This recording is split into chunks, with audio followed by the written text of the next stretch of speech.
Ang programang ito ay rated SPG. Striktong patnubay at gabay ng magulang ang kailangan. Maaaring may masiselang tema, lengguwahe, karahasan, sexual, horror o droga na hindi angkop sa mga bata.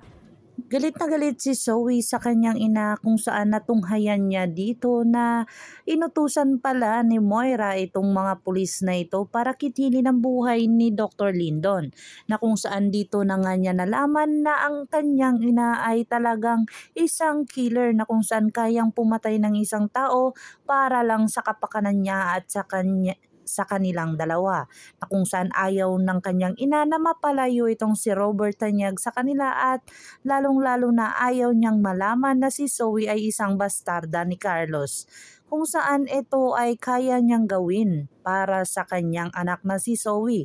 Pero sa kadahilanan nitong si Zoe ay nagalit pa rin sa kanyang ina kasi mali nga ang ginagawa nito. At kung saan dito na nga siya umalis at tinatawagan niya si Dr. Lindon, na kung saan si Dr. Lindon ay busy, na kung saan dito na nga si Dr. Lindon ay kinakausap nga si Lynette, at dito na nga natunghayan ni Dr. Lindon na hindi pala sinabi ni Dr. Carlos Benitez itong lihim na tinatago niya para kay Lynette.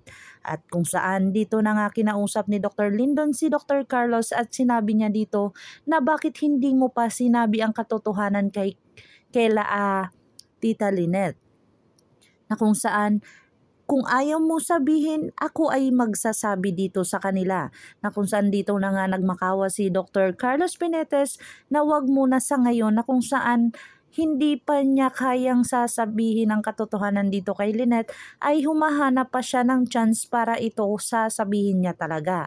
At dito na nga hindi pumayag si Dr. Lindon sa mga sinasabi ni Dr. Carlos, na kung saan pinuntahan niya itong si Annalyn at sinabi niya dito kay Annalyn kung saan ang kanyang ina, na kung saan may sasabihin siya dito. At dito naman medyo na-alarma si Annalyn nang dahil lang sa nangungulit na naman itong si Dr. Lindon, at agad-agad naman naputol ang kanilang usapan nang dahil lang si Dr. Kate ay nagyaya na sa kanila na magsisimula na ang event. At kung saan wala nang magawa si Dr. Lindon ay sumama na lang ito doon sa harap, na kung saan may nakaabang na sa kanyang papatayin siya. At ready na itong tao na to, pero hindi nga magawang barilin si Dr. Lindon dahil may nakaharang nga, at ito ngang nakaharang ay si Annalyn nga at ang kanyang mga kaibigan ni si Nurse Evan. Dito na nga sinabi ng tao na hindi pa niya pwedeng mabaril itong si Dr. Lindon dahil may kasama or may nakaharang pang isang babae. Ito ay isang doktor na ito ay sumikat at kung saan ito ay nagtrending dahil sa kanyang pagka-genius. At dito na nga sabi ng pulis na tirahin mo na at humanap ka ng paraan. At dito niya sinabing oo, at dito na agad-agad si Zoe hindi niya talaga makontak itong si Dr. Lindon, kaya napatawag ito kay Dr. Carlos. At si Dr. Carlos naman ay balisa dahil lang sa mga sinasabi ni Dr. Lindon. At dito na si Dr. Carlos ay kinausap niya si Zoe at doon sa labas.